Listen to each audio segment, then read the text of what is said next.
to PaleoRadio with your hosts Jeremiah Bannister and Joe Elder.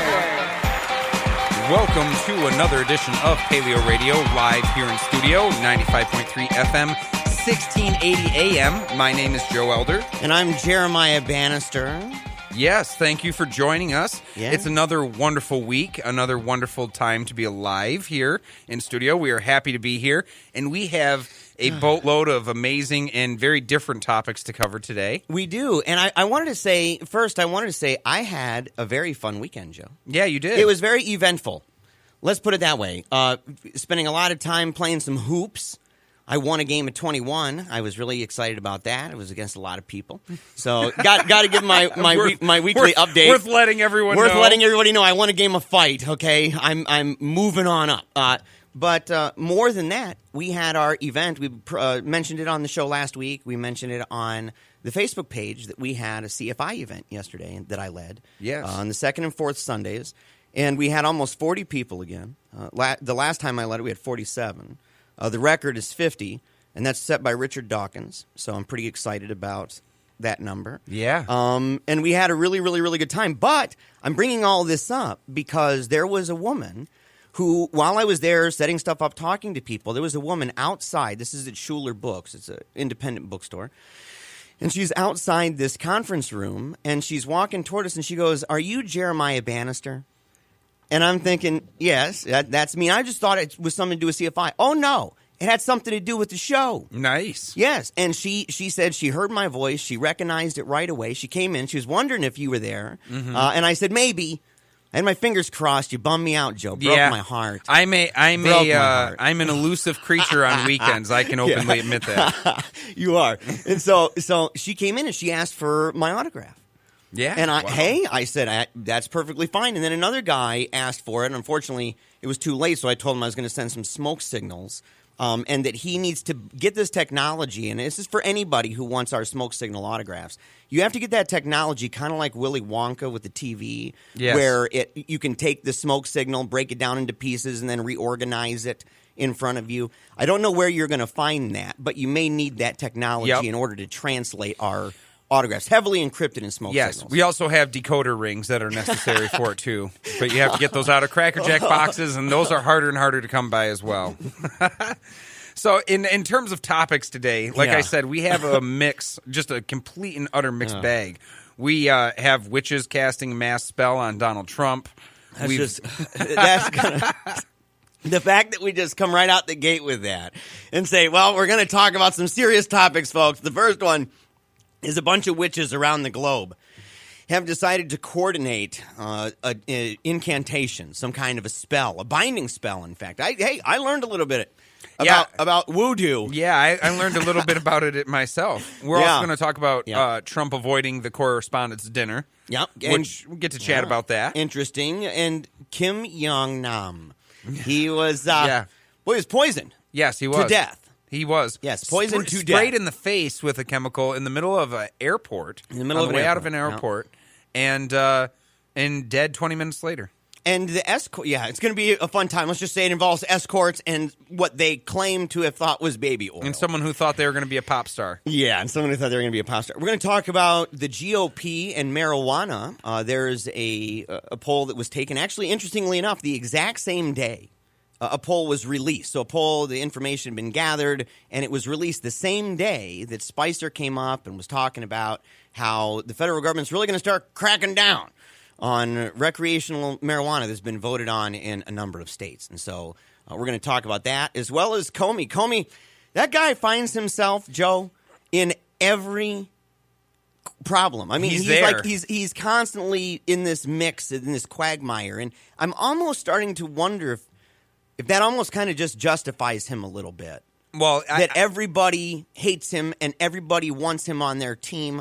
Everybody wants him to say what they're saying, and they're mad if he says stuff that's different. And it seems like everybody kind of doesn't like Comey. Yes, I think it seems that way too. I'm okay with that as well.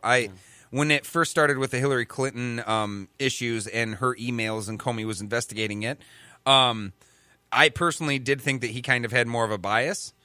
But now I see that he's thrust into the same position and they're doing the same things involving Donald Trump, and I'm thinking, now I see the water of the lake has turned, and now the people are on the opposite ends of the argument they were on beforehand. But the only thing that's staying consistent, it seems, is James Comey himself. So, yeah, I think you're right on that. It could be that he's really more neutral and everyone just doesn't like that he's not playing ball with them. And as a reminder, you are welcome at any point during the show to give us a call. The number is 616-656-1680. One more time, 616-656-1680. And on the other line, or on the other end of that line, is Angela. Yes. She is the voice of the program in the beginning that heralds our entry. And so she's there. So make sure to connect with her, 616-656-1680, to get on the show. But this Correspondents' Dinner, Joe. Yeah, the Correspondents' Dinner, or that they're going to have. Now, this is a funny thing about Trump not going to it. Zach Braff, who used to be the actor on Scrubs, I think he's known best for Scrubs and Garden State, probably. He proposed that Alec Baldwin go in his place, which would just make it an absolute mess. But you know what? I think it's going to kind of be a mess without the president there anyway. I thought that the article was interesting, though, because that's not entirely unprecedented. Like, No. Obama was actually an interesting exception. Obama went, I think, every year. Yeah, Obama went every year. Yeah, because the article's entitled, Trump Will Not Attend White House Correspondents' Dinner by Martin Pengelly, I think, over at The Guardian. And it talked about how he tweeted this. I thought it was... Did you see this tweet, by the way, Joe? About the Correspondents' Dinner from Trump. Saying he won't be attending? Yeah, I wish everybody to have a great evening. Please wish everyone, he goes like this, I will not be attending the White House Correspondents Association dinner this year. Please wish everyone well and have a great evening. Yeah. And that, hey, it was not very sensationalistic. He didn't say you're a bunch of losers. I hate your guts. No, because he's avoiding this because, and I could have called this 2 months ago. He is fighting for respect, and he has an ill-perceived idea of what respect is, and he can't handle being teased like this. His response to being teased normally is to be vitriolic and hateful, and that doesn't work in a ha-ha correspondence dinner. This administration is not built to be teased. Yeah, they're not built to withstand roasts. That's right. Because I've seen him, and part of it too. He was an attendee at one of the correspondence dinners, and he became kind of the joke. The joke. And he was there. Arguably a reason why he ran for president. For real. Right, yeah. People say that's one of the things that really encouraged him to for revenge. Yes. Right? Revenge. And so it's an interesting thing right here. It says, the news came as relations between the Trump administration and the news media, which he has called the enemy of the American people. And I put this in there as well because he also calls them the opposition party. They've sunk to new lows. On Friday, leading outlets, including the New York Times, CNN, and The Guardian, were excluded from a briefing by the press secretary, Sean Spicer, while friendlier conservative organizations were admitted. And I remember when that happened, too. Yes. The day that happened, where you have... CNN, The Guardian, New York Times, they were not invited into the briefing, right? And there was a person, Jeff Mason, he's of Reuters, and he's the White House Correspondents Association president, and he put out a statement, and he was saying the WHCA looks forward to having its annual dinner. The WHCA takes note of President Donald Trump's announcement on Twitter that he does not plan to attend the dinner, which has been and will continue to be a celebration of the First Amendment and the important role played by an independent news media in a healthy republic.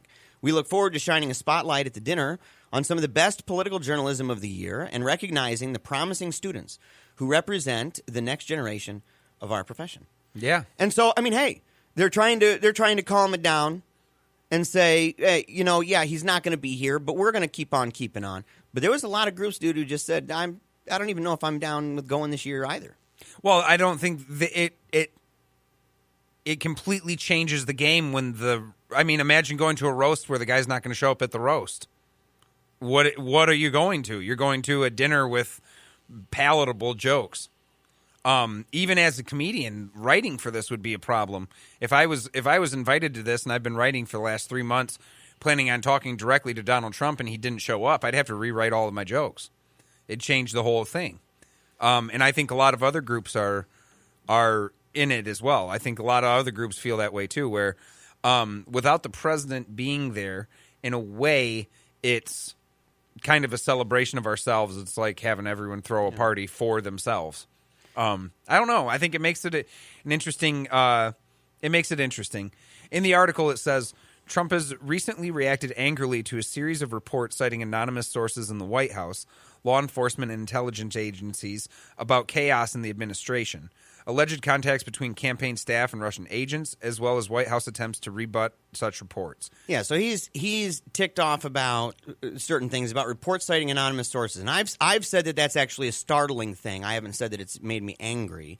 I've said that it's actually stunning from a media perspective to see that deluge of diverse stories that rely exclusively even on those. But I'd still go to a dinner. I would still go to a dinner because guess what? I wouldn't be anonymous. I'd be the president of the United States. Yeah. That would be my, you know what? People could say whatever they want. And I don't get it. I guess the only way I can really wrap my head around this is to accept the thing that I hear quite a bit is that Trump just simply needs a safe space sometimes. It's without a doubt. He's totally snowflakey. He's the epitome of a snowflake. That's just so wild. The man can barely handle getting criticized for his most basic tenets. That's the thing is he can't handle just basic panhandling criticism. He struggles with it. This is the thing is he's not a thick-skinned guy, and he responds like a bully because that's his way. He's got that mentality of a 13-year-old teenage boy, which is if you call me dumb, I'm going to say that the worst thing I know that's true about your mom to try to shatter your world. You know what I mean? Like just no concept of tit for tat. It's I go for your throat. I go for your throat. And like I said, when you compare it to a correspondence dinner, obviously that type of mentality isn't even built for it. Right. Didn't matter for some. This week, Bloomberg followed Vanity Fair and The New Yorker in saying it would not host a party tied to the dinner. Okay, so they're saying we're not going to have any parties that are connected in any way, which I can imagine Bloomberg and The New Yorker having some swanky parties. Sure. Yeah it might be where Olbermann do you remember that story of Keith Olbermann getting pulled over? And I hope I've got the details right of this. It's hilarious. But I thought Keith Olbermann got pulled over after some kind of crazy party involving the White House and correspondence and stuff where when he got pulled over, he was practically naked. Yeah, he barely had any and he had to go get clothes on. Yeah. He had to drive back because he had to go get clothes. Yeah. Yeah, because something happened. How did he even get out of the White House? Who knows?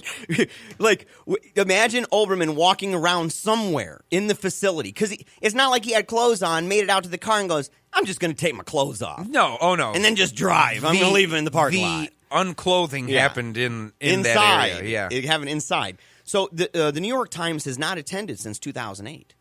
Yes. Okay, that's an interesting thing. The Guardian won't attend this year. This week, BuzzFeed reported that another favorite target of Trump's, CNN, was also considering not being there. And so, yeah, there's a number of these organizations who may not be attending. And I didn't even know this, Joe, but the first dinner was in 1921. Yeah. And Calvin Coolidge was the first president to attend in 1924. Since then, every president has attended the dinner at least once. And so, you know, he's not attending this year. He has 3 more years to fit that mold and say, I attended once. Yep. I attended once. And it would be interesting if there was, if Alec Baldwin did that. Somebody brought that up to me and said, what do you think? You know, I forget who it was talking to me on the phone and asked what I thought. You know, do you think that would be a good idea? Mm-hmm. And I said, you know, I guess given the nature of it, I don't see it being too bad, especially with him leaving. Oh, for comedy, it would be gold. Because the reason why people are upset is because I'm thinking this obviously from a comedic perspective, but some of the most honest things that have been said about Obama's presidency have been said during the White House Correspondents' dinners. Truth, right to his face. What happened to Larry Wilmore? Larry Wilmore went up there and made jokes about Obama being peaceful but dropping drones on people, and they didn't think that was really clever. But here's the thing: the opportunity to say that and the platform to say it came from the Correspondents' dinner. Yes. You know? So it is an interesting thing to see that because I really was looking forward to him coming to it. I thought if he did, it would be a great thing. But I also knew he would have to handle some serious scrutiny that I don't think Trump is open to. And I don't think 3 years from now that will change, ever. I don't think he will ever go to a White House Correspondents' Dinner. I'll say this, and people might get grumpy about it, but I think that Trump is actually comedically a pretty funny guy. Like, I wondered for a while during the election if he was kind of a comedian and this is a big joke. Yeah. Like he's doing stand-up when he's going places, that this is a stand-up gig. I think he's like Dennis Leary. I think he himself is funny, but I think he's a wuss. I think he's a baby. I think he's a thin-skinned baby that can't handle critique. And he masks his funny on the only thing he does to be funny is go after other people. He's a Dennis Leary style comedian if he is one. And I just wish it would have been so great if he could go and just play along. Just join the fun, play along, roast them back. I think it'd be better for America. 616-656-1680. We'll be back with more Paleo Radio right after this. Love Paleo Radio? Join the club. Support our work by visiting patreon.com/Paleo Radio today.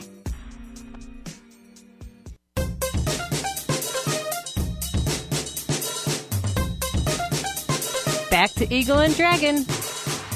I'm all sorts of ticked off, buddy. Yeah? Yeah, all sorts of it. I found out a sleuth, a good friend of mine, Flatfoot, Gumshoe, went online, started looking stuff up, and found out that The Amazing Atheist has a documentary about him that does not include me in it. I wasn't approached at all. The long-lost brother. It's called The Amazing, and by the sound of it, they didn't even mention the conspiracy involved in this, that he's my quote-unquote doppelganger, wink, wink, wink. Yeah. And I'm just sitting there and I'm like, come on, give me a break. The guy's my twin brother. Yeah. Obviously not as clever. Obviously not as attractive or well-spoken. But close. But he's got a lot of money. He's got money. Yeah. He's got followers. And apparently now he's got a documentary about him that doesn't even include me. How sad. It broke my heart, Joe. It's ridiculous. It made me angry, but not as angry as this witch's spell. Yeah. This mass spell against the hexing against Donald Trump. Oh, yes. My gosh, dude. Yeah. BBC, so bro. This is BBC. Witches cast mass spell against Donald Trump. So you know it's serious now. It's really serious, Joe. And this is wild. I just got thinking immediately, right as soon as I saw this. And I actually saw this. I go snooping around online. I go in places I shouldn't be. And I went over to InfoWars. Yes. And I saw this big thing about Satanism. And I'm like, what kind of kooky stuff is he talking about here? Well, that's how I found out about this. And I'm like, well, obviously I got to find a source, like a real one. Yeah. Let's go to. So I went over to the BBC, got a real source. But this whole thing about how people came together, witches from around the globe, especially in America, but at the stroke of midnight on Friday, this last Friday, followers of witchcraft across the U.S. performed a mass spell designed to remove the president from office. Now, I don't even know if that's true. The further along it kind of goes, and you got witches describing what it's going to do. And, of course, they kind of hurl it into this, thing where you can't really say if it did anything. Well, of course. Of course. Well, they're like, this is what it's going to do. We can't really... Was it to kick him out of the office or to stop him from doing harm? That's what they were saying later, is that it's to stop doing harm. But those are contradictory. Yeah, the writer of this article... and I didn't get the name of the person. I should go back and check it out. This is a source over at the BBC called Witches Cast Mass Spell Against Donald Trump. Again, over at the BBC. But there's a Facebook page that is devoted to the ritual. There's over 10,500 likes on this thing. And it coined the hashtag Magic Resistance. A magic resistance. Sounds like a board game you'd play. Magic resistance. It does. Oh my gosh. Yes. Well, they're very, very valuable in the resistance. Yes. Are the witches that are going to perform the spell. It says the development has sparked fury among Christian conservatives, obviously, who have accused the witches of declaring spiritual war. Writer Michael Hughes, who describes himself as, quote, a magical thinker, Love that. Posted a version of the spell online saying he has seen multiple versions on private witchcraft groups. In it, he suggests using a stubby orange candle, an unflattering picture of Mr. Trump, and a Tower tarot card. Ooh. Yeah, tarot card. He's pulling out the big stuff. Yeah, to say, so, all right. So listen, folks, this is really important. If you want to know how to change the course of history, what you need to do is you need to buy a stubby orange candle. Yeah. You need to get a very unflattering picture of Mr. Trump and look up any that say, like, hair in the rain or hair in the wind. I heard he loves those. Yeah. And also the Tower tarot card specifically. And if you get those, that is Mr. Hughes' recipe for disaster for the Trump administration. And there's an online how-to about how to impeach a president with tarot cards. And they're encouraged to carve the president's name into the candle using a pin. So they got to find a pin. So I'm sorry, I didn't give you all of it. And then you have to go and recite an incantation, and then you have to burn his picture in the flame. I mean, it kind of starts looking and sounding like Hollywood stuff. Oh well, like what's the name of that? What's the name of that show? Charmed. Angela? Is it Charmed? The show. Anyway, the show about witches. Yes. Yes, okay, Charmed. It kind of reminds me of that. Yeah, well, this is obviously softcore witchcraft here. It's odd. You know, I'm sorry, folks, if we're bursting anyone's bubble that really believes in this garbage. But these massive spells that people put on others, I mean, come on.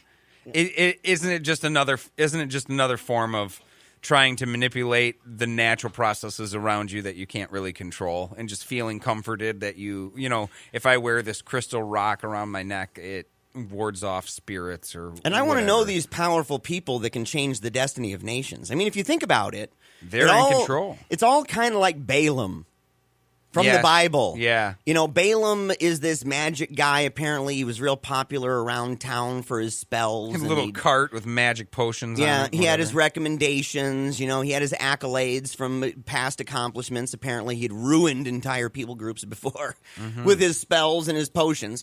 So he goes up to the edge of the cliff in the story, and he's peeking down with his two helpers, and they're looking over the people of Israel, this mass number of people.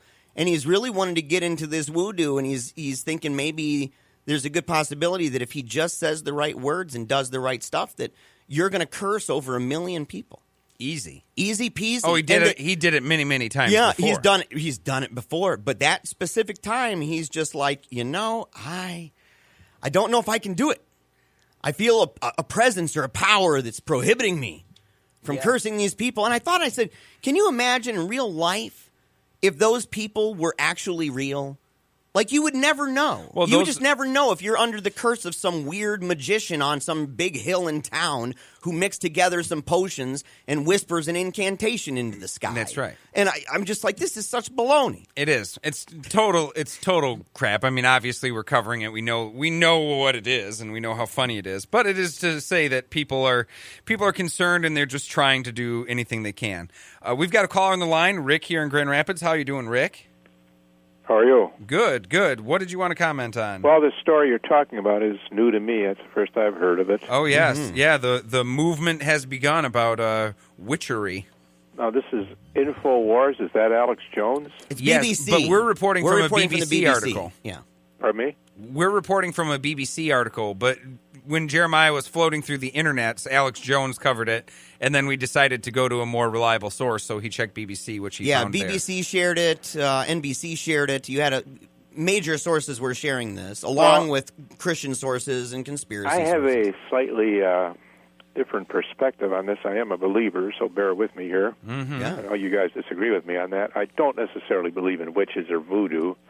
I do believe, as you guys say, you don't believe in good spooks or bad spooks. Yes. I do, so bear with me here. Mm-hmm. If you look at Trump, I don't see him as a very religious man. In fact, maybe you remember when the question was asked of him early in the campaign, I believe in 2015, have you ever done anything wrong? Have you ever asked God for forgiveness? Now remember, he claimed to be a Christian, a Presbyterian, which, you know, who the heck knows what a Presbyterian believes. But basically, you almost got the sense that although he claims to believe in God, it was like, well, has God ever asked me for forgiveness? And if you look at this guy, he's basically had everything handed to him, including the election. American people, by almost 3 million plus, voted against him, but the Electoral College gives them the election. You might say that's our system, but I think it's a pretty poor system. Mm-hmm. So you got that. You've got the fact that he inherited his money. He seems to, be able to obtain any pretty woman he wants, either for a lover or a wife. And there are some that believe that if there is a Satan, he grants people things in this life that God doesn't for some reason. And you might say, well, if that's the case, then who's the more powerful being? So I know you don't want to get into that kind of mysticism, but I guess from a Christian perspective, I don't understand other Christians who think this guy is some kind of a paragon of virtue. Alex Jones, I would assume, claims to be a Christian. Pretty weird one at that. Yeah. But why he would look at Trump as a champion of Christianity and Satan is working against Trump? I have a theory. Okay, go ahead. I don't have much of a theory on the deification portion of the argument, but I have a theory on what's going on with Trump.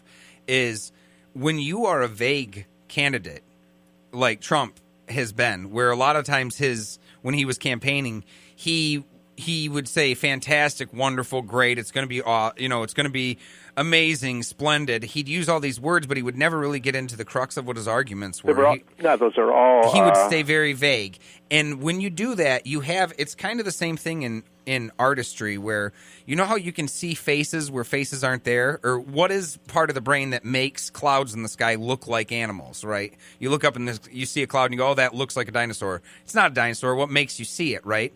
I'm sorry, I don't remember the definition for what that term is. Is that impressionistic? Or? There's a technical term. It's a technical name for seeing faces. Human beings see faces where there aren't any. You see what you want to see. You take the outline and you create a face, yes. And that's what people are doing with Donald Trump politically is he's vague enough where they see the outskirts, they see the outline of what they like, and they put their own specific policies that they think work into that machine. Is it pareidolia? Pareidolia. Yeah. Yes, it is. I think I don't know if I'm pronouncing it correctly. Is that the term? Yeah, this is to make where faces are seen where they aren't. A psychological phenomenon involving a stimulus wherein the mind perceives a familiar pattern of something where none exists. Yes. Well, I'll just close with this. The idea of the Supreme Court, which a lot of people use as a fallback. The conservatives.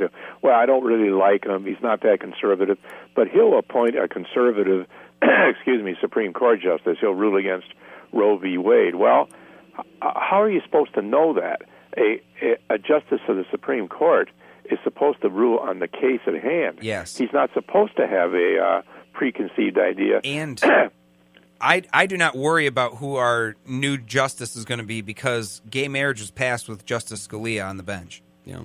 So if someone's just as conservative as Antonin Scalia, we could still get gay marriage for everybody in a federal level. There would be a lot of things that people would complain about, too. Sure. But that's kind of America a little bit. That's kind of like what happens in a republic. Yeah, that should give people a decent idea. But thank you so call, much Rick. for the phone Thank call, you very Rick. much. Yeah, appreciate it. Thank you. Yeah, I was going to say the thing about Trump, too, about the Christianity thing.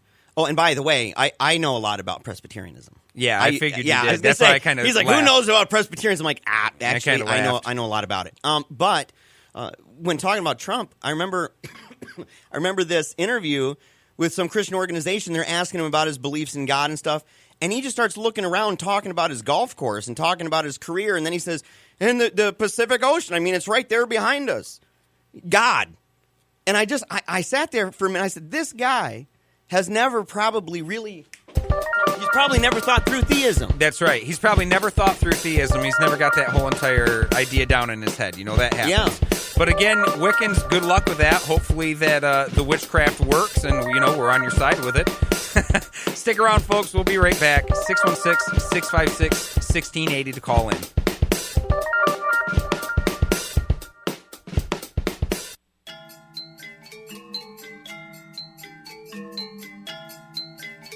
Now back to Joe and Jeremiah. Welcome back to Paleo Radio, live in the studio. And we're going to be on air here live for another hour and a half, all the way up until 12 o'clock, which is going to be wonderful. It's totally true. Every single Monday from 10 to noon, you got Paleo Radio. And listen, you can listen at any time online. Anytime. In fact, there was a guy I want to throw this out there. There's a dude named Justin Barclay.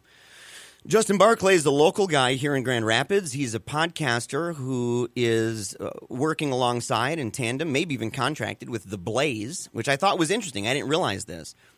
We've connected on Facebook, and he was asking, he's like, well, it's kind of fascinating hearing what you do. What time are you guys on?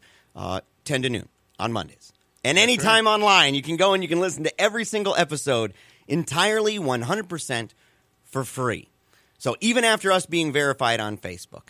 We haven't allowed it to get to our heads, folks.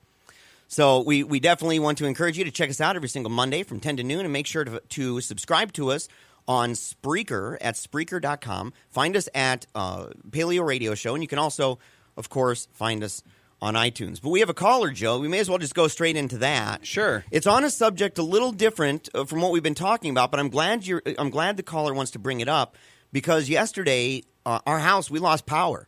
Ooh, and so we weren't able to see any kind of festivities going on. So let's bring in the caller, Chuck. Thank you for calling Paleo Radio. So you didn't make it till midnight for all the fun, eh? No, I didn't make it for all the fun. You probably heard it on the news this morning, though, eh? A little bit. Yeah. Well, I'll tell you, I got to be honest. I don't listen to the news. Yeah, I was going to say, I heard I it from... don't listen. I heard it from a news source named Angela Bannister. Yeah, Angela Bannister. Yes, she's our news source. So, yeah, the Oscar, last year you had the old Oscars So White thing. Yes. So, I guess the voters decided to pick a movie about African Americans, eh? Yeah. Yeah. And then the lily white Ward Beatty announces the other movie. Yeah. Love it. So which movies were confused? They announced La La Land, which seemed obvious. It won nearly everything else before that. Yeah. And then the middle of the acceptance speeches by the producers of La La Land, the accountants come out on stage and say, no, the winner is really Moonlight. Oh, my gosh. Wow. Were they already, on their way up the stage, or were they on the They stage? were on the stage giving their acceptance speeches. Oh. It was actually, the accountants kind of whispered to the producer, he's the one that has to say, we didn't win. How did he roll with that? I mean, let us know, because I didn't get to see this. He seemed gracious. He says, this isn't a joke. We didn't win. It's Moonlight. Wow. Wow. And so, Jimmy Kimmel came out and said, I'm deeply sorry to everyone. I don't know how this happened. Wow. That's crazy. I wish I would have been able to see it. I was actually really looking forward to it. And so my just got first so thought is, caught boy, up. if you want to, not look racist, I think you really screwed that up. It looks like you don't want to give the award to the African American movie. And the other thing too is I've kind of felt about the Oscars that when it was Oscars So White last year, I thought, okay, so that means I can absolutely skip the next year, because the next one's going to be the overshooting of the moon of making sure every black person they can think of gets invited or gets a nomination. That's almost what last night was. Because they're trying to teeter the totter, and it's just ridiculous. And so I thought, somehow I'm they good. screwed it up. Yeah, so they couldn't even be overzealous correctly. Well, I'm sitting there. Did that just really happen? Oh, man. I guess what happens is the accountants do have two sets of envelopes just in case something like this does happen. Yeah. And someone gave Warren Beatty the Best Actress envelope, which had La La Land in it again. Yeah. Wow, it was a double. It was a double. A double whammy. And he just saw the name. Well, no, he was perplexed because it said Emma Stone, La La Land. And he showed it to his partner, Faye Dunaway, who they were up there for Bonnie and Clyde, and she just read La La Land. So, well, thank you so much for that phone call, but somewhere Chuck. Marissa Tomei has to be doing a happy dance. All these years, everyone claims she didn't really win. Yeah, that's right. Right. That's that Jack awesome. Palance had run the wrong name. We now know if he had read the wrong name, the accountants would have interrupted him. Yeah, they would have awkwardly interrupted. That's true. Oh, man. Thank you, Chuck. Yes, thank you for that phone call, We'll Chuck. see ya. All right, 616-656-1680 is the phone number. We love talking to our listeners and hearing the stories that they have to tell. Informative, too. I did not know, so yes. As we're in the break, we were talking more about this witchcraft thing. And I just, something that was brought up, talking about, from a Christian perspective, that People, Satan is kind of the prince of the power of the air sort of thing. It's kind of a conflicting message, though, in the Bible about it, because on the one hand, Satan can offer all the kingdoms of the world to Jesus in a temptation, and on the other hand, all of the authorities are put there by God, and that they have a monopoly on the sword. So it's a mixed signal. So when your team is in, it's God's person. If the other team is in, it's the devil's person. Well, yeah, that's why, like we were talking about, Bill Clinton was, for conservatives, Bill Clinton was the Antichrist, then Hillary Clinton the Antichrist, then Obama, now Hillary Clinton again. Like we were, you I said grew that up on jokingly, this. but it's true. I grew up on this, And it's the same way the other when the shoe's on the other foot. The belief is exactly the same. And so it just, to me, anytime people even want to get in that game, I would just ask anyone who says, well, I believe that Satan is behind this, or Satan is the one that got Trump up there, I say that is a very grand conspiracy. And I mean, that's bigger than saying that Putin personally himself was calling and managing the day-to-day affairs. Yeah. That's more conspiratorial and harder, even more impossible to prove. I mean, it's one of these things that's just like, give me a break. And the idea that people would judge this and that it would influence not just individuals but groups. And that's why I wanted to just say this about the article. When talking about, you mentioned that there's fury among Christian conservatives, and this is in the article, but then they say that, and then like it's 4 or 5 paragraphs down before they say anything about the outrage among conservative people. But this is important. Joshua Feuerstein, right? Yeah. Obviously just a kook, a complete whack job. And I'd love for PaleoRadio to be on his radar. But anyway, an evangelical pastor, if you want to call him that, who has previously condemned Starbucks for taking Christmas symbols off its seasonal red cups, issued an urgent warning saying, quote, millions of witches were trying to curse the president. And here's a quote from him. Their bippity-boppity-boo isn't more powerful than the name of Jesus.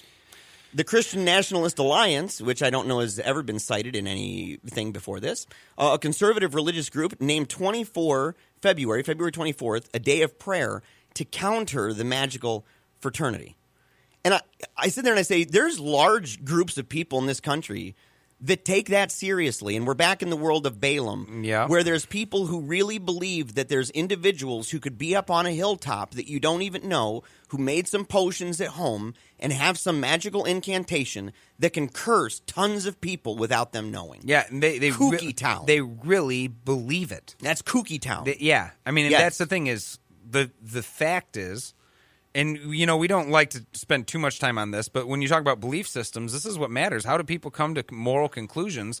It's based on what their belief system is and what their belief structures are. So when you have people that really do think someone can go up there with a jar of Vaseline and a bottle of Squirt and something else and throw some dirt up in the air and spill it around, that they can hex people, then you've got it's pandemonium. Like, it really can be pandemonium. I'm saying in the sense that people react crazy, and there's not a real solution because you've created a fake problem, And I wonder if these Christian people who do the day of prayer thing, I wonder if they really reflect on what Feuerstein says when he says, that their bippity-boppity-boo isn't more powerful than the name of Jesus. There's been times where 1 million Christians have prayed for the same stuff on the same day, and jack happens. That's right. Jack happens. Nothing happens. Nothing. They've gone, how many times, Joshua, have you and your friends gone to D.C. or anywhere else for these massive meetings? In fact, Feuerstein, he speaks at these things. He's one of those guys that gets up in the arenas and rah-rahs the team, and they all pray for the nation and everything else. And I'm like, you do realize that your prayers with millions and millions of people have fallen flat on their face. Just take Roe versus Wade. I used to be a lobbyist for this stuff. Yeah. That used to be my shtick to get rid of it. People have been praying, millions and millions and millions of people.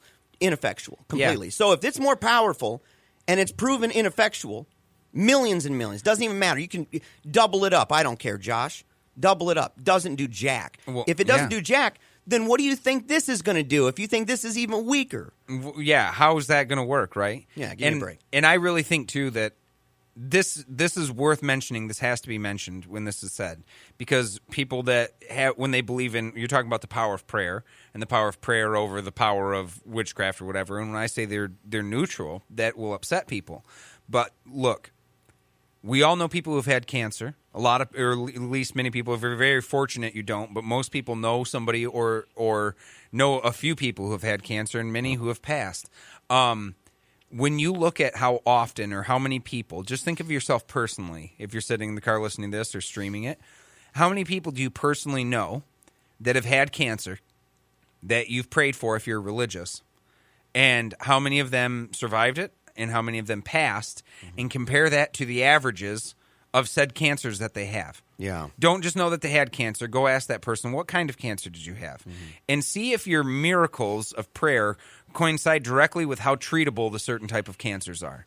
Because I'll bet you Almost they will always. be. Always. And Always. that's the factor that I just got to mention this because it's important when we talk about these things is the thing that a religious mind does not tend to count is the amount of times that it fails. They are very keen and very, very tuned in to when their system works as a benefit. They're very quick to sweep it under the rug, or not even sweep it, don't even recognize when it's false. And that's the difference with other types of thinking, where other types of thinking are factoring in how many times it doesn't work, as well as how many times it does, and you relegate that. And everybody, it's important. Everybody who listens to this show and who's listened for a while knows one person with childhood cancer. Yeah. Yeah, my daughter. And I talked to somebody recently. I saw them at a basketball game, and then they talked to me later at a eatery. We were at a Chinese restaurant, and he asked me if I was a believer. And I said no. I said there are certain things that I just simply can't.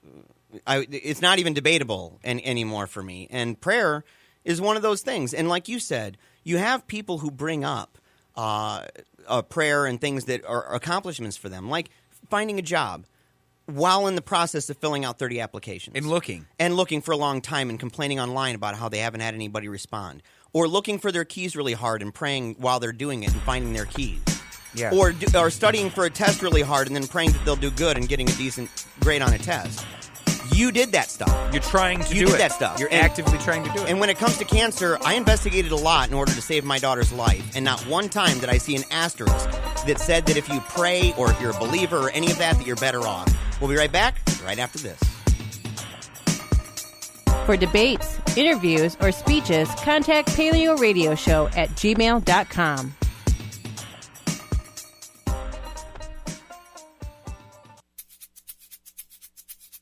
You love to hate 'em, you hate to love 'em. You just can't get enough of 'em, you sick freaks. Paleo Radio's on the air. Well, some interesting things happened in an airport. Last week. Yeah. Poor relative of Kim Jong-un had an awkward way to pass away, didn't he? Yes, he did. Kim Jong-nam. And what's up with all that? Yeah, well, What's up with that? He's related to the power, and it seems like exponentially how close you are in relativity to Kim Jong-un, you're very likely to be murdered. So Kim Jong-nam, alleged killers thought nerve agent was baby oil.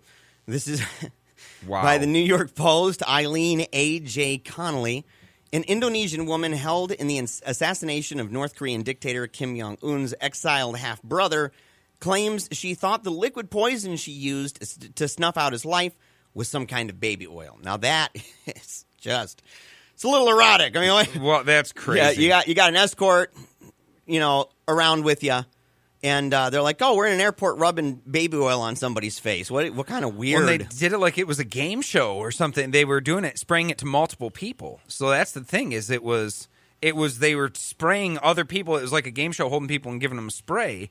And then at the very end is Kim Jong-nam, and he gets a different dosage.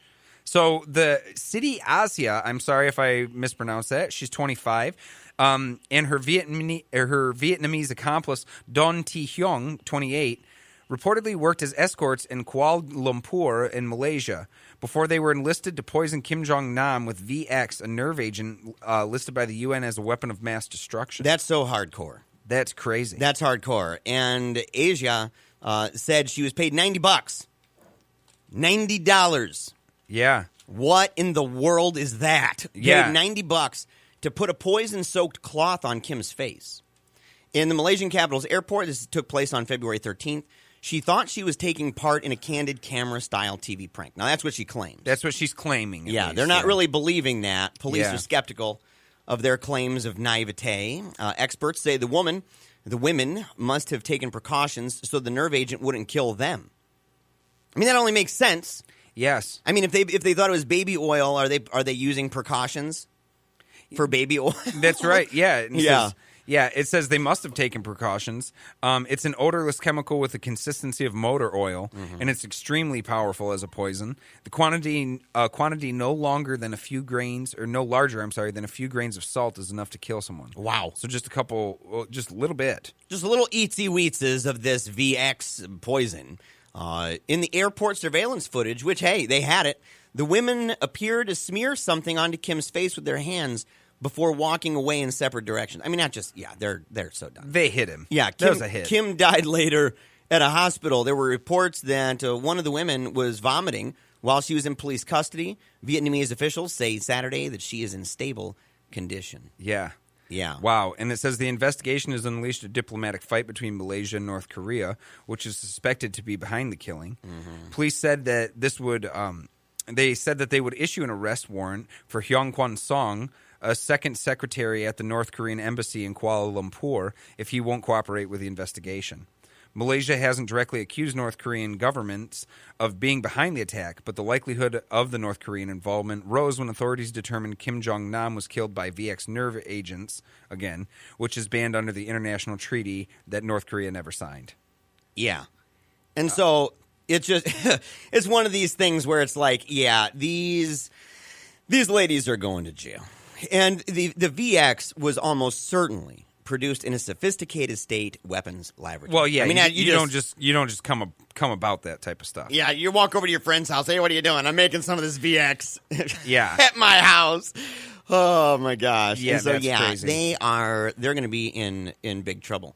So, speaking of people who think that we're going to be in big trouble, Joe, the whole thing with Perez. Yes. Yeah. Yeah, Tom Perez is now going to be leading the Democrats. It is not going to be Keith Ellison. I know a lot of angry progressives. I do too. I know a number of them, but I've also heard what you say about it.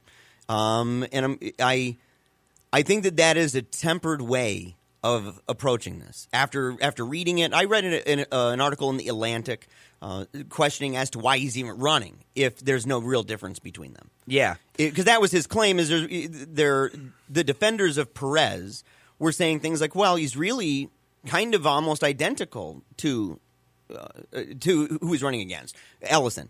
And so the question would then be, why would you run in the first place then?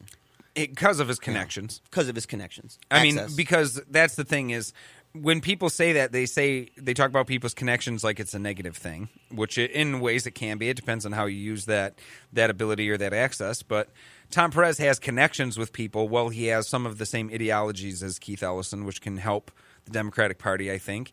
But there's a lot of people that are saying that coincide with this, that say that Tom Perez is a centrist and Tom Perez is basically just like Hillary Clinton or just like Barack Obama, or he's of that ilk, and they are not very happy with it.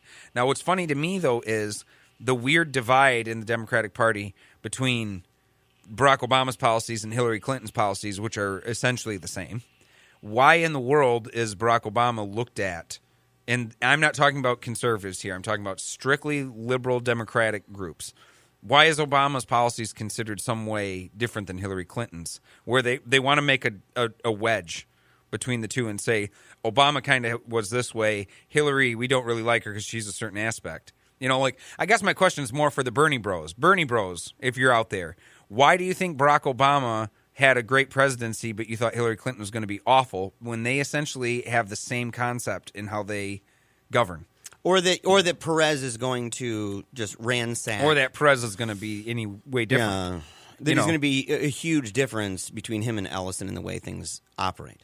Yeah, and I don't know if there would be. I really don't know. I don't know if Ellison would be capable of actually pulling the party together. Yeah, I got a message actually from J.D. Sullivan over at Green Action News, and he sent it to me during the show here, and he was talking about this guy named Douglas Smith, He's running as an independent. He's very critical of Dems, recently been attacking Sanders as a sellout to corporate establishment. I mean, you're seeing these groups kind of divide, and they're really angry. They're really, really angry at each other. There's a lot of contention. There's a shakeup and a crack-up that seems to be happening, and you see leaders that are trying to harness this and trying to quell the fire and say, listen, a lot of enthusiasm is going on. We just lost an election. We need to come together as a party. We had a huge division among ourselves, and the people that are trying to bring unity are now being looked at as sellouts and everything else. And by the way, someone just called the program. We weren't able to catch it in time. And so if you called the program, make sure to call us back, 616-656-1680. Yes. But you hear a lot of people who say that they're very angry about the Perez situation, and they feel that it's a complete reverse, not a reversal, but that it's a loss. It's for retraining the tracks people. back on the same direction that they were in. Now, I don't know if I totally agree with that, just in the sense of saying that I don't really think we are going right directly on the same tracks. For instance, Perez named Ellison as the deputy chairman. So that already is a different thing. It wasn't like a group took it and they put in all their own name people. Perez's first move was to say, Ellison, you're my number 2. Yeah. Right. And I just think that I've watched Tom Perez. If people get a chance, and I'm not saying to sell this on him entirely, but watch what Tom Perez said on Bill Maher right after the elections and what he was saying about the Democratic Party, and see if that jives with what Hillary Clinton thinks about the Democratic Party. And he could be full of it. He could be completely lying. But it's just to say that Tom Perez does have a different idea of what it's going to be like. All right, we've got a caller in GR here. This is Alan. How you doing, Alan? Yeah, we have about...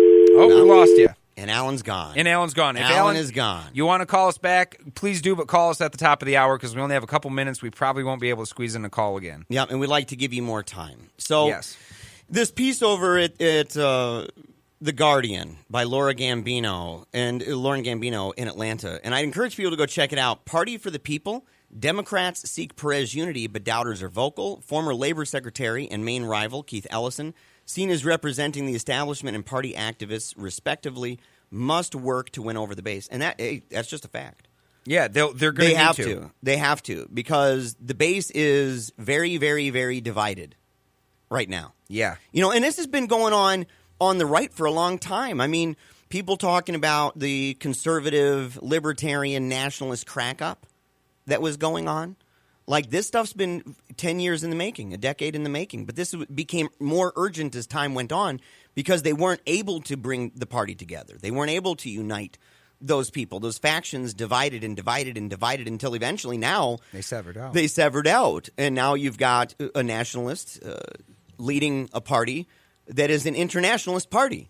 It has become an internationalist corporate party. And you have a guy who is not that way. And so the left, they have a lot of work to do. But I'm really glad to see that Perez put him in that second position right out of the gate. And that they both of them in their announcements wore the pins of the other person. Which is like, and I know people are like, yes, it's corny, it's chic. But here's the thing is, at this time, that is exactly what's necessary to have some party unity coming together. I mean, here's one thing that I have to stress.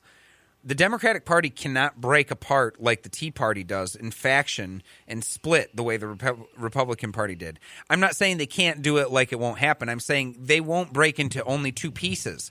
The Democratic Party is more herding cats. It's not the same. Conservatives have a more idealistic sense, and they are more groupish. They stick together tighter than liberals do. And if this breaks down, it's when people look at this as if they think it's Bernie Sanders ideology versus centrist Democratic ideology. What I'm warning of is saying, if you break that, folks, it's not going to break down 50-50. It's not going to break like you think it is. You're going to have people become communists. You'll have people become part of socialist parties. It's not going to be the same thing. You're going to see it break into tons of different pieces. Right. It's kind of a mishmash of things put together. Right. There's not a lot of glue. There's not a lot of glue. It's not. It's a very fragile thing, and it's going to require a lot of work and agility from the leaders. I'm excited to see what's going to happen. Don't go anywhere. We'll be right back with more Paleo Radio.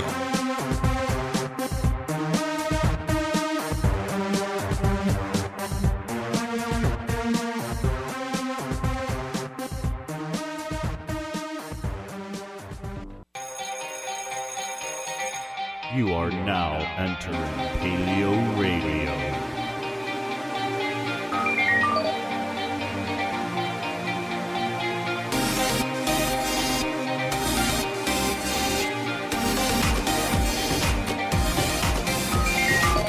Welcome to PaleoRadio with your hosts Jeremiah Bannister and Joe Elder.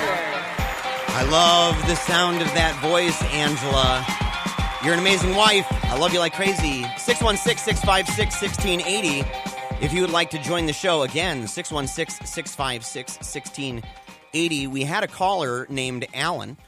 He called, and by the time we got to it, it was that dead signal. Yes. That, yeah, I hate that. So make sure to give us a call back. We'd love to hear what you have to say. 616-656-1680. As a reminder, you can follow us throughout the week. We've been sharing videos, Joe. Yeah. On Facebook. Yeah. Videos of the radio content. Some Of nice the radio little content. clippies. Yeah, nice little clippies for you to share with your friends. You can find that at facebook.com/PaleoRadio. In fact, I encourage you to do this. Look up Paleo Radio in your search bar there on Facebook and watch it show up pretty high now. Yeah, see it verified because Mark Zuckerberg did listen to our last episode. Yes. Zuckerberg apparently was tuned in because we called him out last week. So obviously, him and his henchmen are tuned in listening to the show. Yes, him personally. Yeah. I don't want to believe it was somebody else. It had to be him personally. Tunes in. Yes, him personally tunes in every Monday. Yes, every Monday, from 10 live. to noon, and maybe he just didn't realize that he had us not verified, but it was real quick. It was a matter of maybe 24 hours after we mentioned it on the show. We get a notification from Facebook saying that our website or our Facebook page has been verified. So you can see Paleo Radio with the check mark. You can go check it out. We have a whole bunch of videos that we've been sharing, including I made one. It was like 10 minutes long. Edited it down, and it's kind of our funnier, more lighthearted moments. Yeah. And there's just a bunch of stories. I think when I laid it out, I even put a table of contents with it. And it was like maybe 15 to 20 different little things. And I put timestamps, and so people can just go straight to those timestamps or listen to the whole thing. It's a belly full of giggles, and so you're definitely going to have... That's right. So it is good. The other thing, though, too, is that we're happy that Mark recognized that we are verified on Facebook.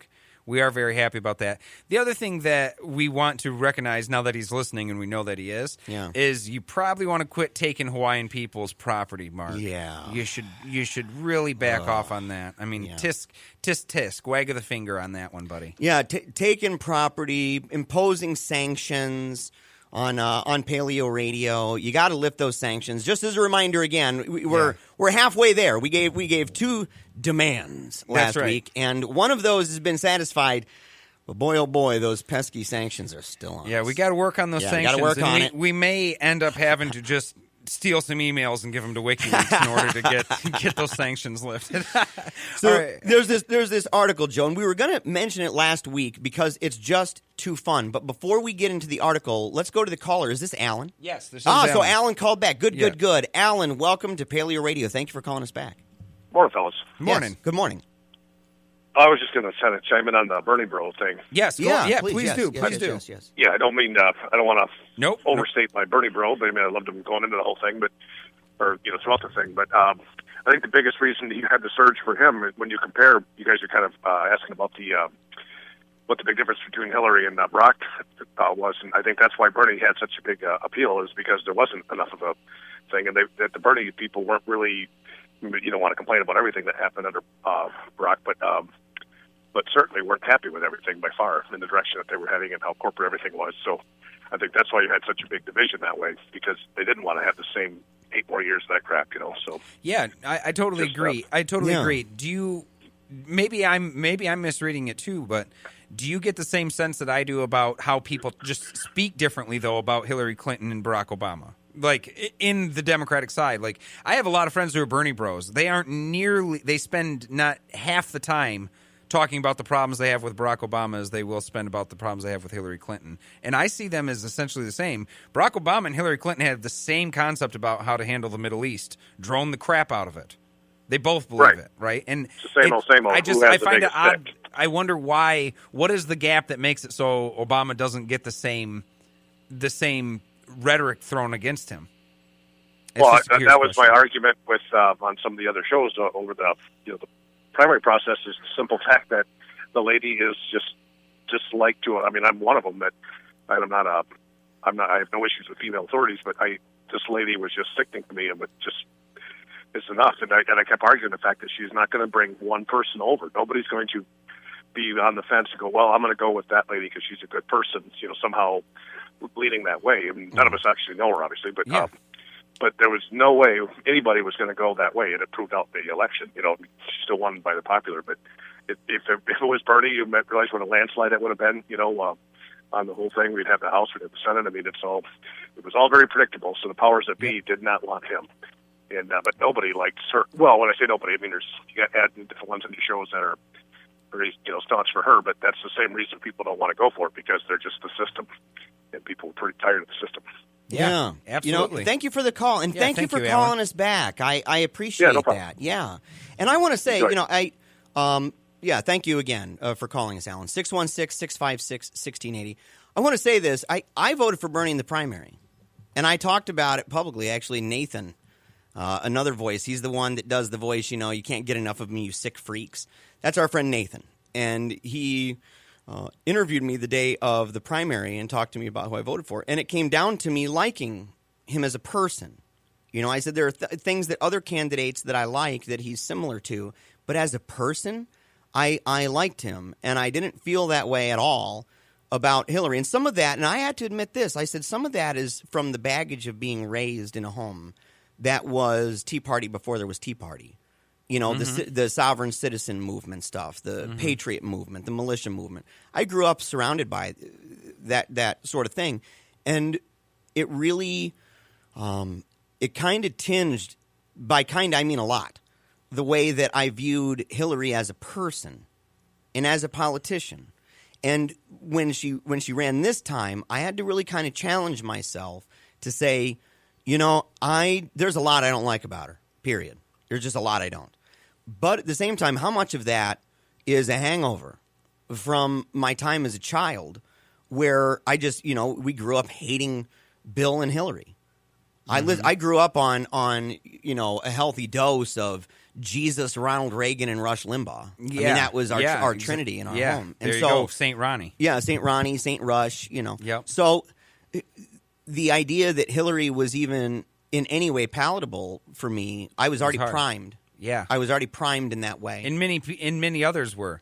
Yeah, well, it's like what we've said. We were saying this before the elections went running, and this is kind of getting back into election talk a little bit. But we were saying before that with Bernie Sanders running and Hillary Clinton, there's just a stark difference because of the amount of firepower that Republicans had on Hillary Clinton. They've been ready to fight a Hillary Clinton presidency for 8 years. Mm-hmm. They knew who it was going to be. They were ready for her.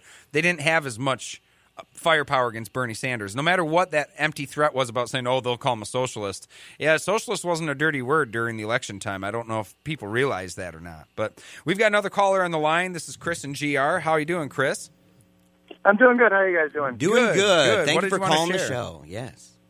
The reason I'm calling in today is you guys are talking about, I want to say up front, I'm fully in support for most of Bernie Sanders' positions. Mm-hmm. However, what I wanted to get your guys' thoughts on was a politician's rhetoric, like Bernie Sanders has, which I agree with, and the actual tactics they use to implement those policies. With Bernie, and specifically regards to the filibuster, I've actually called into Tom Hartman's program, which Bernie Sanders used to come on every Friday, and I asked him about the filibuster, and Bernie Sanders' pat answer was, well, we got to maintain minority rights in the Senate, basically saying that they want to make sure that if they ever end up in the minority in the Senate, that Democrats have some power. And that's all well and good. But the problem I have with Bernie Sanders' rhetoric is he speaks about issues like climate change, income inequality, like this stuff is like dire, end-of-the-world stuff. So I want to know what you guys think when a politician like Sanders comes out there and says, we need to do something about climate change, everyone's going to die, or, that's a little hyperbolic, but something very big like that, but then say, well, when it comes to doing things, we don't want to sacrifice our power when they're in the minority. and I wanted to get you guys' thought on that. Well, my personal opinion is that Bernie Sanders is great on ideas but terrible on policy. I've always thought that about him. There's a reason why a guy can be in the Senate for so long and not really have many things go his way. And that's true. A perfect example of that is look at what Bernie Sanders did for the VA or didn't do for the VA. His ideas about what he wants to do are great. His policy about what to do was terrible. The word was terrible. It's not even average. It was bad. And so my truth is I really feel that Bernie Sanders has many good ideas, and he's a guy that can bring a flock of people to the group. Mm-hmm. But in policy and practice, he's actually not very tactful. He's not very good. So then would you think maybe the opposite would be true of someone like Clinton? I think the opposite maybe can't bring people to the group. Absolutely. Bring people to the group, but has great policy positions. Absolutely. And they are all necessary. I would agree to that very, very highly, that Hillary Clinton's worst thing about her as a politician is campaigning. She's actually, in terms of policy and practice, I think she's good at achieving her goals. I question a lot of her goals. But in terms of knowing how to get about going from point A to point B through the political system, Hillary Clinton knows how to do it. This was one of my favorite things in political science in college, was talking about the policy process and talking about people who are advocates, people who are champions of bills, enforcement measures to find out, how successful is it? It's only as good as its enforcement and application, any law is. And you see, who are the people who popularize it? And the people who popularize a lot of these ideas are normally not the same people who are also the wonky types who sit down in rooms and go through law books and try to figure out, well, how does this law need to be crafted? How does it need to be worded? What kind of amendments can we foresee being on this? How do we whip together enough votes to get this done? That is a grueling and even boring process. It can be boring. And I think that he's really good at getting people pumped up, but I'm not sure how good he is at organizing the people who are able to put together these big policies. And his changes would be big. It would require a lot. And I'm just not sure how good he is. I'm sorry. No, go ahead. No, go ahead. Yeah.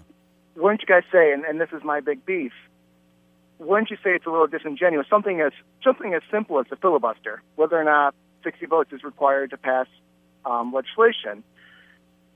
I guess in my head, I'm like, you're telling me climate change is, horrible and all the consequences that I believe will come of it, but you just don't want to give up that filibuster. Doesn't that, to me, seem to say that he cares more about that filibuster than he does about that particular issue? Yes.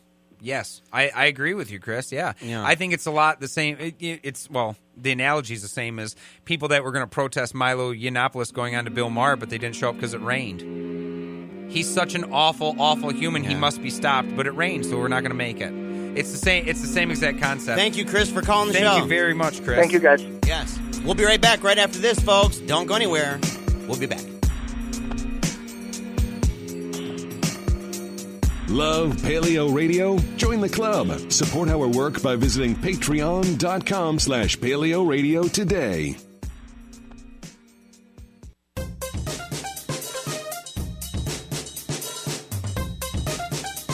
Back to Eagle and Dragon. Welcome back to Paleo Radio. Eagle here with you, Dragon sitting starboard. Yes. We have an issue here. Yeah. An issue of a $554 late fee. Yes, a $554 late fee after a book in Pennsylvania was returned 75 years later. Took a long time to read that one. Yeah, it took a long time. And the name of the book, the overdue book, this happened at the Osterhout Free Library. And it says the name of the book is called Val Rides the Oregon Trail. It's by Sanford Towsey. It was returned. It was due 76 years ago on December 2nd, 1941. The fine would have been about $554. Of course, by December 7th, 1941, everyone had more important things to worry about. So, you're talking like 5 days before the Japanese attack on Pearl Harbor. 5 days before Pearl Harbor. Yeah. So, Robert Lockman Jr. said he recently found the book in the basement of his Shavertown, Pennsylvania home. And I love the names in Pennsylvania. Shavertown. There's Dillsburg, Yeah. Anyway, so it's always fun in Pennsylvania. I love it. home and discovered that his father, Robert Lockman Sr., had checked it out when he was only 9 years old. So his dad, when he was 9, checked out this book, right? Val Rides the Oregon Trail. Lockman's dad died in 2013, but the son said that he would have wanted the book returned. And it was at that moment, Joe, where I really just began to wonder, how does he know that? How does he know that? How does he know his dad? What if his dad has always known that he had, what is it, Val Rides the Oregon Trail, and he wanted to keep it for himself? It's like really a nostalgic thing that he specifically wanted and didn't. Maybe it was vengeful. He just didn't want to give it back because he was mad at the library. Yeah, maybe he didn't like the way the book ended. Well, there's a lot of people, because I was like, honest to goodness, I've just never even heard of the book. And I want to say this, he said this about his dad. He said, my dad was an honest guy. That's what he would have done. And I just thought that's what every son says about his dad, you know. So I was like, I don't mean to rip on your dad. Hey, let's give him the benefit of the doubt that he definitely wanted it back, because it's highly unlikely that he would want That's right. This book in any vengeful way. And to look at the book, let's just give a quick review. This is a review from Kirkus. Yeah. Says, Sanford Tousey has made a reputation which brings him sales, but actually he rarely rises above mediocrity in his fairly routine stories. This has the theme of young Val's efforts to earn a Mexican saddle for his mule during the months where he and his family are making their way westward in a wagon train. So-so. Yeah, it's the end of it. So-so. So-so. Yeah, and he had some other ones. I looked him up. I looked up this author, American author and illustrator. He illustrated a number of children's books by other authors and quite a few books written by himself. Most of them had Western themes featuring ranches, cowboys and Indians, rustlers, etc. Horses, unsurprisingly, appear in most of these books. They're for younger children, but this is hilarious. Most are reasonably easy to find in the USA, although the Chinky books are very rare.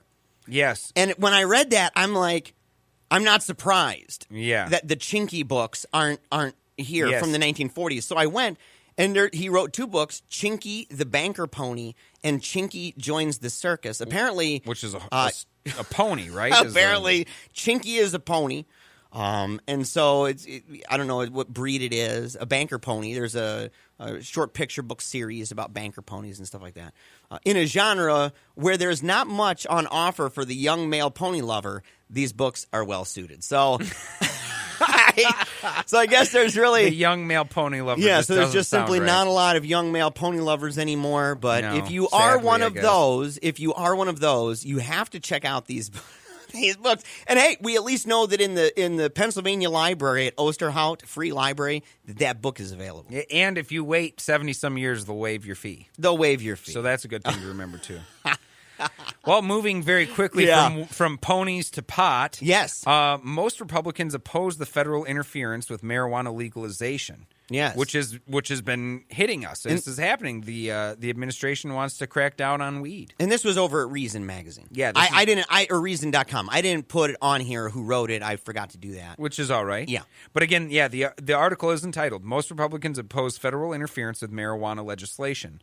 A Department of Justice crackdown on state-licensed cannabis would be contrary to public opinion, Trump's promises, and the Constitution. Mm-hmm. Yesterday afternoon, White House Press Secretary Sean Spicer, and wonderful human being that he is, yes, we love him, he suggested that the Justice Department, under the newly installed Attorney General Jeff Sessions, will be more inclined to enforce the federal ban on marijuana in states that have legalized the drug for recreational use.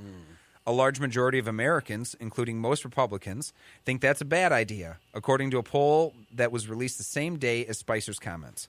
Yeah, and so you got Spicer go up there, and people ask me about this, and I saw other people on the right who were being asked questions of this nature about what is Trump's position on it. I remember I shared a video of Trump talking about weed at a town hall. So people are asking questions. He's up on the stage and he's answering questions about weed. And actually, some of it is actually quoted in here. Answering a question from an Arkansas reporter wondering how the DOJ will respond to that state's new medical marijuana law, Spicer said, quote, "There's 2 distinct issues here, medical marijuana and recreational marijuana." He reiterated President Trump's support for laws that allow patients to use marijuana for symptom relief. And there's 28 states so far that have enacted. I mean, that you now are talking the majority of states. Yes. Yeah. Yep. So the majority of states have laws on the books now for medical marijuana.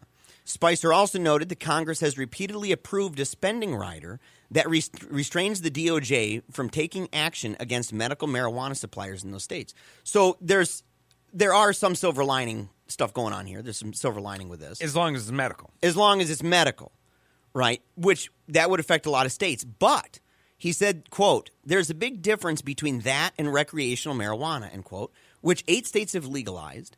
And he predicted that there will be greater enforcement of the federal ban in those states under Sessions, saying, quote, they're going to continue to enforce the laws on the books with respect to recreational marijuana. So they're basically saying, Republicans, this is a big thing, guys. Republicans are basically saying federal rights supersede state rights here, and we're going to overpower you. I mean, that's their... This is the time where the nail finally has the hammer and decides to wield it.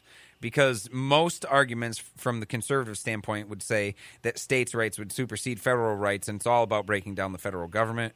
But lo and behold, when they get their hands on the wheel and it just feels so powerful, you feel the motor run under your feet, you just can't help but hit the gas, baby. And so here we are with them wanting to supersede state rights.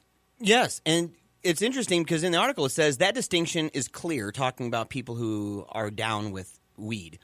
In the latest Quinnipiac University poll, which finds that 71% of Americans, quote, oppose the government enforcing federal laws against marijuana in states that have already legalized medical or recreational marijuana. So 71% of America, 7 out of 10, 7 out of 10 people are telling Sessions he's ridiculous. Yeah, right? to leave it be. To leave it be. By comparison, 59% think marijuana, quote, should be made legal in the United States. So over half already think it should be legal in general. Just across the board. Yeah. At a federal level, just stop it, right? Yeah. Stop the war on weed, period. And so 60%, 6 out of 10, think that should be the case. Over 7 out of 10 think that the government should just simply not get involved at all. They'd say, and that's a conservative argument, That's a actually. conservative argument. To say why, number one, it's a federalist argument. It's a states' rights argument. It's a laboratory argument, which you're saying, hey, it's good in federalism that certain states have these laboratories to see how it works. And so the more it begins to grow and spread, the better we, have a precedent for saying that it would apply to other states as well and that it would work. So there's so many things about this that just play right into a conservative narrative on not getting involved. And on top of that, only 35% of Republicans in that poll supported marijuana legalization, but 55% opposed federal interference with it. So they were saying leave people be. Yeah. So I mean, like what's funny is the conservative argument or the calls to conservatism that they've been asking people to do, which is allow people to live their life as long as it's not hurting other people. It seems like the public is in jive with that, but now the party itself isn't, which is an ironic twist. A CBS new poll conducted last April found it to be even stronger, that Republican opposition to the sort of meddling Spicer has predicted is not viewed as tolerable. Asked if, quote, laws regarding whether the use of marijuana is legal should be, quote, determined by the federal government or left to each individual state to govern and decide for themselves, 70% of Republicans said the latter compared to 55% of Democrats, who, as usual, are more likely to favor legalization. 2015 Conservative Political Action Conference. That's the Trump. Yeah, at CPAC. Yeah.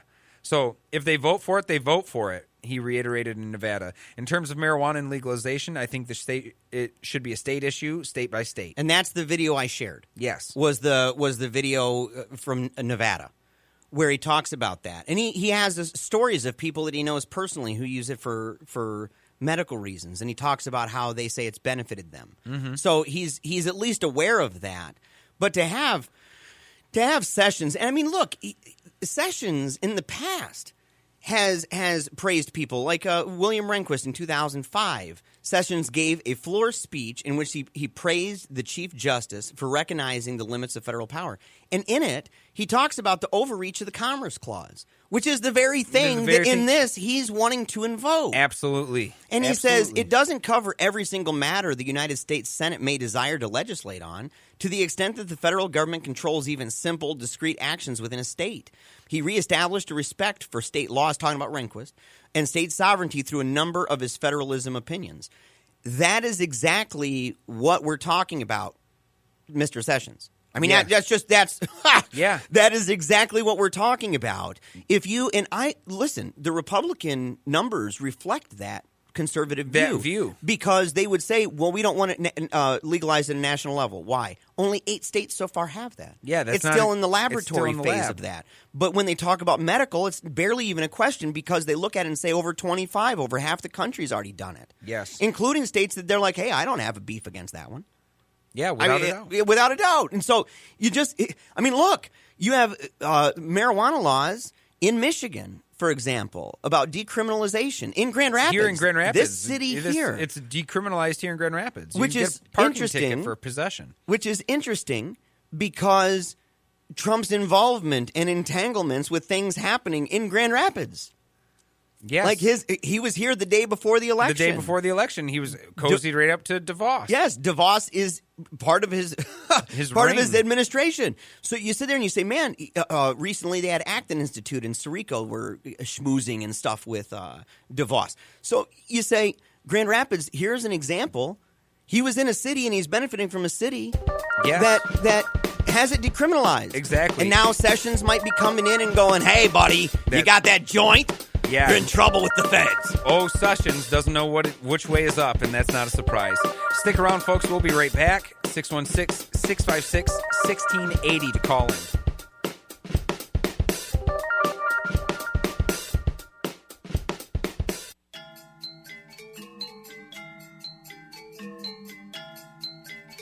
Now back to Joe and Jeremiah.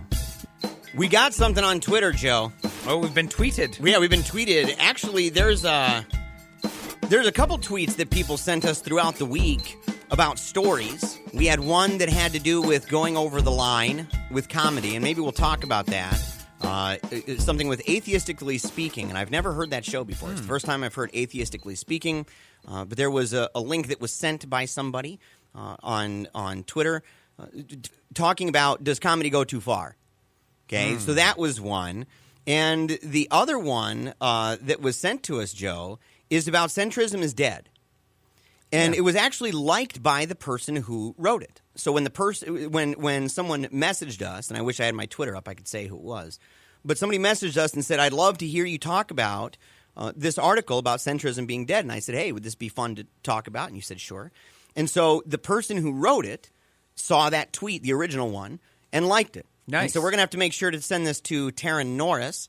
He's a former Obama White House appointee, market analyst, and policy advisor.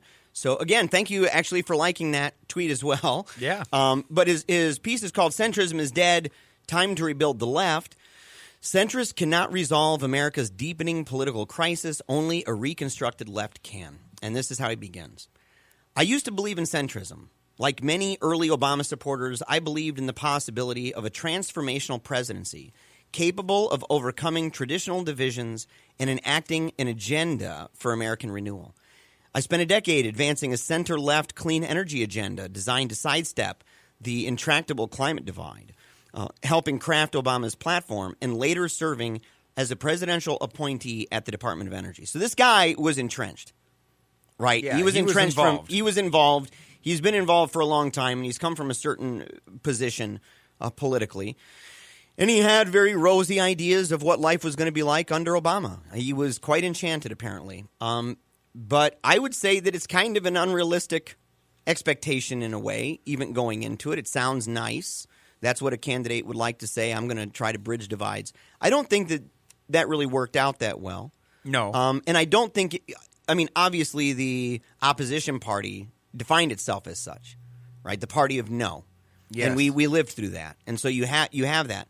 But I don't know how much it was really a situation with the Obama administration of saying, all right, I'm willing to meet people where they are and let's just talk this out. I don't know how much I would say that was his posturing toward other parties. I know it was in his rhetoric. I know that's part of the rhetoric. It's part of the centrist rhetoric as it is. But when he ran, he really didn't run too hardcore as a centrist. No, heck no. That's the thing, too. Like, heck no, he didn't. So I kind of look at it, I'm like, I don't know how much he even lived up to his claims of trying to do that. I know that he was saying he wanted to do that, and there's examples of where, an effort was made. But I don't know how much long suffering he was willing to endure before finally just jettisoning that whole concept. I don't know. If I were him, it wouldn't have taken me more than a month because of the. In a way, the question should be flipped around and asked too. I think of conservatives. How do you even know what Obama's plans were when he couldn't even have meetings? I mean, the meetings were no. That's it. Yeah. That's all there was.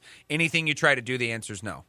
And so it's hard to say that he could do it. But at the same time, it's hard to say that that's what killed centrism. Barack Obama was a firebrand politician. You can't say that centrism is dead with Barack Obama. There's many things about him that were different. Hey, and we're skirting around the fact, but get this, Democrats playing identity politics. The guy that's going to bridge the gap with Republicans isn't going to be the first black person as president. Get real. We know that about the group. We know that they're not going to be attuned to these huge grand changes because of that. Call it racism, call it whatever you want. We know that. So it wouldn't have been Barack Obama in the first place. As I'm reading this article, it kind of again harkened back to William Buckley Jr. and saying that the Democratic Party is dead, kind of thing. He said the failure of national centrism is complete as a political strategy, as a theory of social change, and as a way of understanding political reality. He says that it's complete. It's done. It's over. And I don't buy that. I don't either. I don't buy that at all. And but then again, I don't even know if I entirely buy what he defines as centrism. Hey, it's kind of an elusive term. It's kind of slippery, kind of like being a moderate. But taking a centrist position, I'm not entirely sure I even agree with it. He says, what is required now is a broad recognition that centrists cannot resolve our deepening crisis. Structurally, they're too dependent on the Washington party system and its false equivalency. And he's saying that there's, that for centrists to make sense of their logic, that you have to have this false equivalency all the time of, but the left does this and the right does that. Mm-hmm. And I think that it's good to bring that up. But I don't think that it's an I think it's a dangerous thing when people make it an equivalency. I think you need to bring up scales. I do but the too. whole idea of bringing up a scale is that you're assuming that some things are going to weigh heavier than others. I mean, it would be magical thinking to say, I'm going to rely heavily on scales and weighing things out, and I just conveniently, as a rhetorical device, always end up saying it's always equal. They're always and that be happens equal a lot. Every time I weigh them. That happens a lot, though. I mean, I don't want to deny that either. That there's a lot of people. And even centrists who they do kind of play that almost like it is just the same thing. Our president did it with Russia when he was talking to Bill O'Reilly over the Super Bowl weekend. When O'Reilly said, Putin's a killer, he said, we got a lot of killers. What, you think we're innocent? That's absolutely weighing things on scales and saying they're equal when they are not equal. You can put those things on a scale next to each other, but one is extremely heavier than the other. I started dodging the term Republicrat. I used to use that all the time. I used to use it regularly. I called them Republicrats, and anytime people would bring up one of the parties, I would point to the problems of the other ones. And I did that. I used to as well. I've tried to be very cautious over the last number of years now to simply say that's not how I work with this.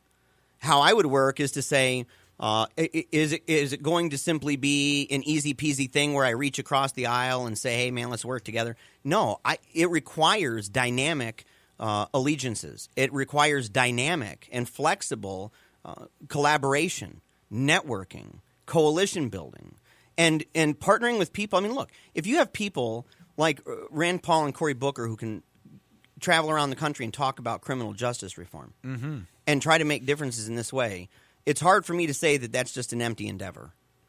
I am not going to say that is an empty endeavor or that it's even dead. Yeah. No. And the other thing, too, is most people that are spurring that this election has changed a lot of things for people. The last, I would say, 20 years, we've pretty much had centrists in the office, holding office, for the high office at least.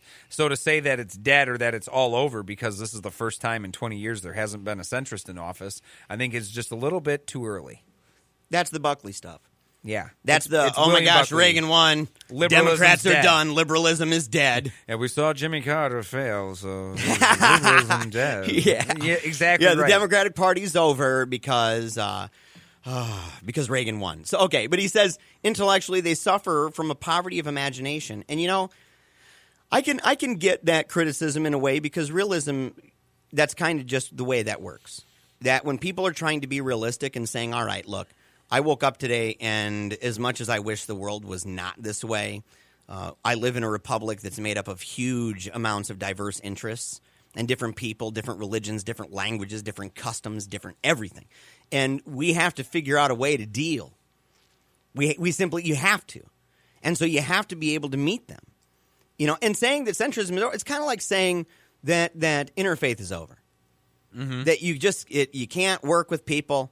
There's no point of the Christians and the Muslims getting together for common stuff. Because they can't. You know, they need to entrench and rattle their sabers and their crosses at each other because that's how power really works.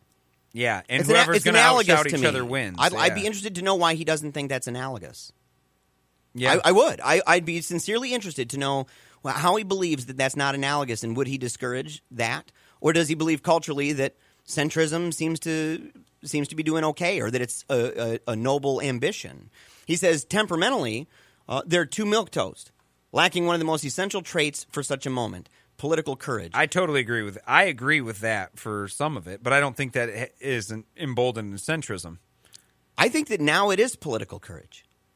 I think that now, of all times, to be a realist and to say, man, think about just the claims that were made. And these people are not centrists, right? Take Bernie Sanders as an example, or Pelosi, which that's kind of, she's center left. Mm-hmm. So take them saying that they would be willing to realistically work on things that they actually do agree with the Trump administration. Yeah. On certain things. They received a huge backlash over saying that, hey, if I agree over something to do with trade, the TPP, I'm going to support it. That was, to me, that takes political courage in this environment. It puts him in a more respectable position. So then when Bernie Sanders says something negative about Donald Trump, that actually carries more weight too, mm-hmm. because you know that he's willing to work with him on certain things as well. Yeah, in what I said about him being too milquetoast, I do believe that, because I think that when I say this, it's going to sound like a tacit approval for going more hardcore, but I think there's a time for certain things, tit for tat. I was telling you this off over the break, but I'll say it on the air too. I'd vote almost entirely Democrat in 2018 if Democrats right now denied a Supreme Court nomination to Republicans for 4 straight years and just would not do it and said, you stole our pick, we're not letting you have it. You when the game is that whoever has it, the president picks it, and that person goes in. If that's the rules, you cheated on those rules. You avoided those rules, and you skipped them. Mm-hmm. So don't call to those rules again when we hold you back. I think that takes political courage, and I know that would be not a centrist point of view to take. It would be a hardcore one.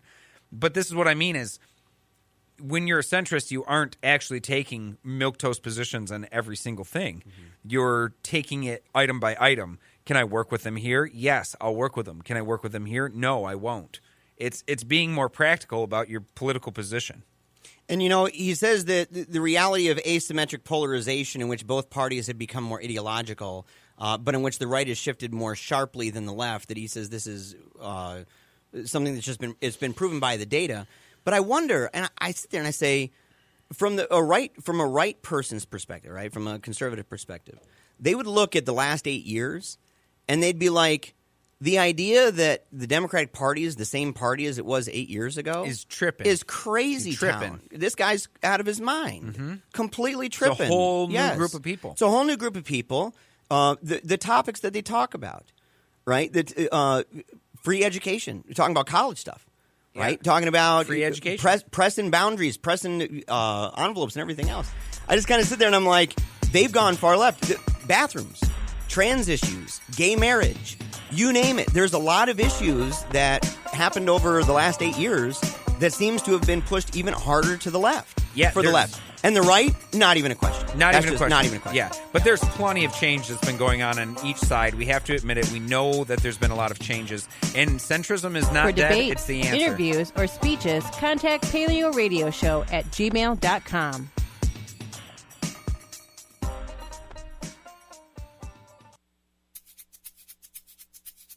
You love to hate 'em, you hate to love 'em.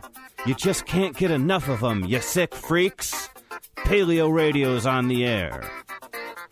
Welcome back to Paleo Radio, live in studio, 95.3 FM, 1680 AM, and you can call in 616-656-1680. We've been discussing centrism, if it's dead, if it's alive, if it's the answer, if it should be tossed out into the wind, and it's been a pretty good discussion, so we'll finish that up.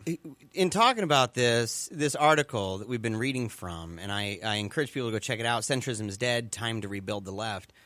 Toward the end, he goes through and he's talking about fundamentals, what should be done, and of course, it's all very resistance-oriented. It's all very activist-oriented. It's all very, we need to get people running in office and things like that. It's all very essential part of American politics. But he says this.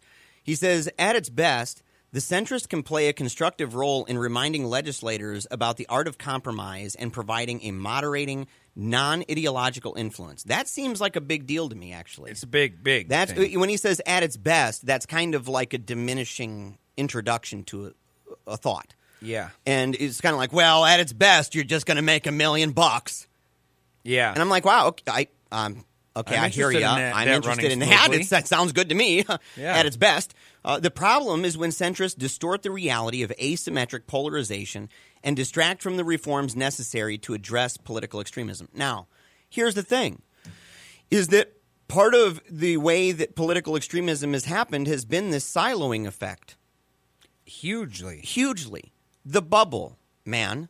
That's just a real thing. If all your information and sourcing comes from a limited pool that's all self-confirming, then you're going to have a really hard time, and you're going to have it to be where The Daily Show, back when Jon Stewart was on, where he had that graph where it showed people, independents, what do they listen to? Mm-hmm. Conservatives, what do they listen to? Liberals, what do they watch and listen to? And these were almost mutually exclusive. Yes. Very little crossover on that. What reforms are you going to do to fix that? Well, I'm interested to hear what he's got to say, or if he's even really focused on that, or if he's focused on other things that he believes are causing this kind of extremism. Yeah. When they're talking about reforms necessary to, again, address political extremism, that's the thing is that term political extremism can be interpreted both ways by both groups. And maybe I'm guilty of my false equivalency here, but I don't think so, is religious or conservative groups could view abortion as politically extreme, and so then they take a hard stance. It's just, I guess, before I get into that point, what I'm really trying to say is that playing this game produces results past just the immediate effect, which is right now. What is the immediate effect of a Tea Party? Just the breakdown of being discontented with the central concepts of the political group and the conservative group and wanting to break apart of it. That's the first. What's the after effect? Well, 4 years later, now you have liberals having a conversation about the same thing. They're having a conversation about doing the exact same thing now.